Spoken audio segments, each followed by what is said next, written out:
We have to wind that back, and best interest of the children must come first in absolutely everything we do. I was going to ask about your disclosure line.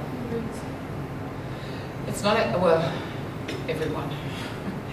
The crisis line, we get teachers. There was something on the Sexual assault disclosure scheme. It's what it is. It's a system where people who wouldn't otherwise disclose to police can disclose basically to us or to police. So we send them 2 forms. We identify them. We link them with an identical number. Say I'm the survivor. I get these forms. One form asks who I am, and I have to prove who I am with a license or something, so we know it's not just someone trying to trouble make. Right? They're prepared to identify themselves. That form doesn't have any information about who the offender is, and that comes in a replied plate envelope back to Bravehearts. The other form, the one that it links to, is for police. So it's been put together by police intelligence experts. It's very light on detail, because we don't want to trigger survivors. We want them to be able to do this in a way that feels safe for them and that doesn't bring all their stuff back and disrupt their lives. So, but it's enough information. Who is it, if you know who it is? What car did he or she drive? Women offend too, in much greater numbers than we acknowledge as a society. Any distinguishing marks on their bodies, that sort of thing. They send that to police. Police enter it into their database, their criminal intelligence database, and if that same tattoo keeps showing up, or, because offenders never offend against one child once. This is a behaviour that they just continue to do until they get caught. So it's a case of joining the dots. So if 3 or 4 people have been harmed by the same person, that will show up. That system's been running for quite a number of years. We've had a huge success with that. Police have just done we're not allowed to talk about it publicly or show you the figures publicly for whatever reason. But I don't understand that reason. I'll have to chase that rabbit down a hole one day when I get 5 minutes. But anyway, suffice to say, it's really working. So what happens is, at no time, we've got an absolute 100% success rate. So the police get this form. If the police ring us and say, we want to talk to your member number 1, 2, 3, 4, 5, without exception, our survivor has gone to the police because the dynamics changed.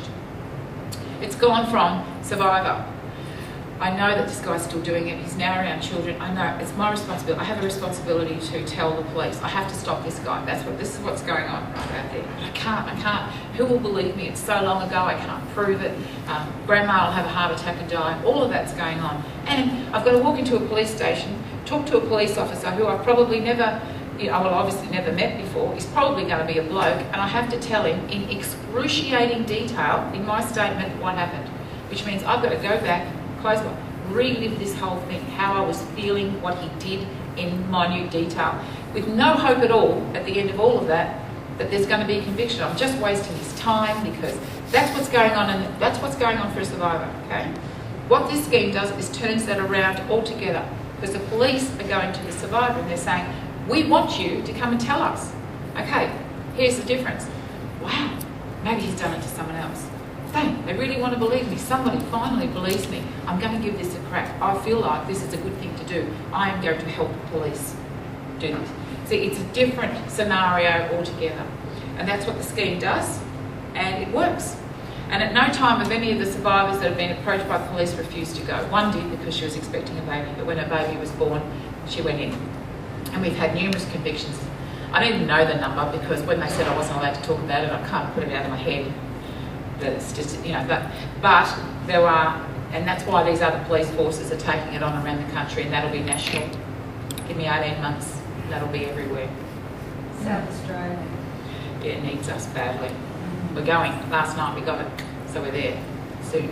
Hetty, for the benefit of those people who haven't heard you before, the front end is your counselling service. What happens if the stats is 1 in 5? Then most people are going to know somebody. Yes. What happens when someone discovers that? What do they do? Believe the child, even if you don't, if you know what I mean. Because I promise you, the person who's the offender is going to be someone really close to you, someone you love, someone that you just cannot. It's your father, it's your wife, your husband, someone you just care about so much that just couldn't possibly do this. So it's got to be rubbish. It can't be true. Believe your child. Believe them. Thank them for telling you. Don't ask a lot of leading questions.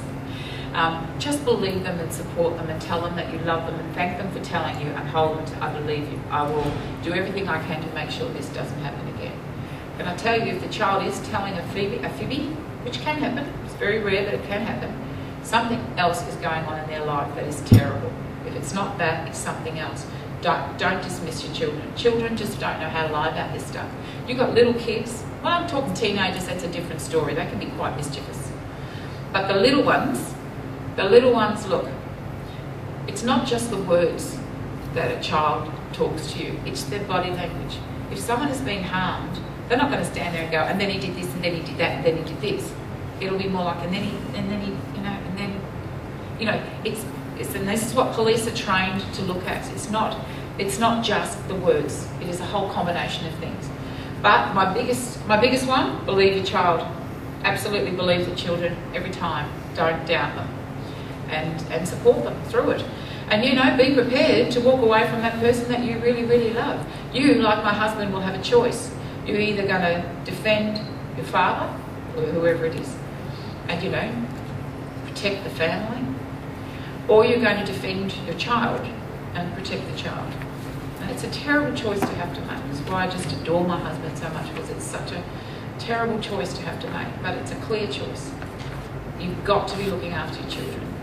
You cannot, and I can't tell you how many of our clients and older victims or survivors of sexual assault just have absolutely zero relationship with their parents, because when their parents could have helped them, they didn't. They see it as a betrayal, and it is, I have to say. It is. And they don't speak to their parents anymore. That's really, really common. So if you want to divorce yourself from your child when they're little, ignore them. Don't believe them. Don't support them. That's how you do it. It's easy. You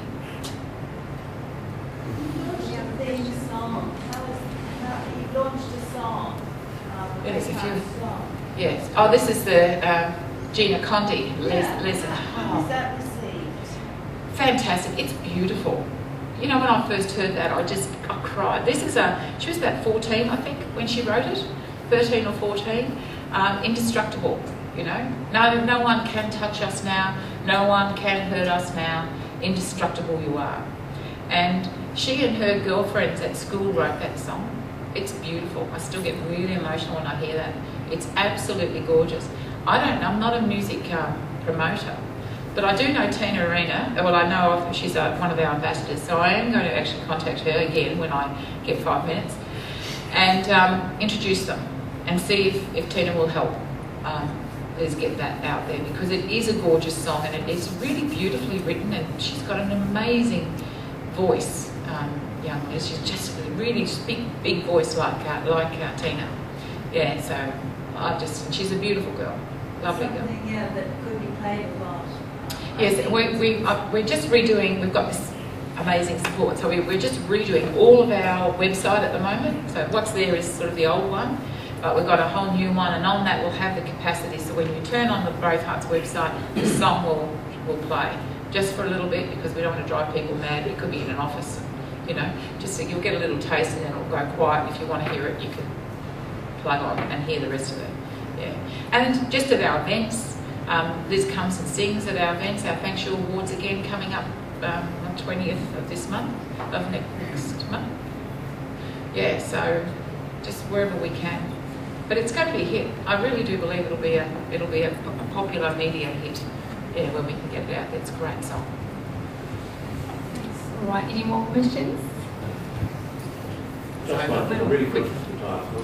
I mean, you've given me the sort of inspiration when I see that material in bookshops or news agents and things. I see stuff and I think, say something about it, write it to the editor, just express my disgust every time. And tell the shop owners, and don't buy from there. Say, look, you've got that there, I'm not buying anything here. You get rid of that. Same as they do for animal products.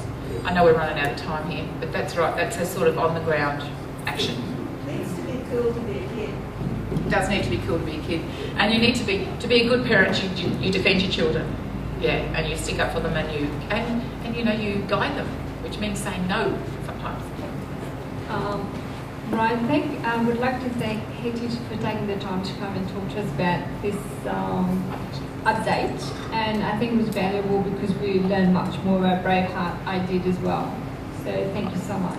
And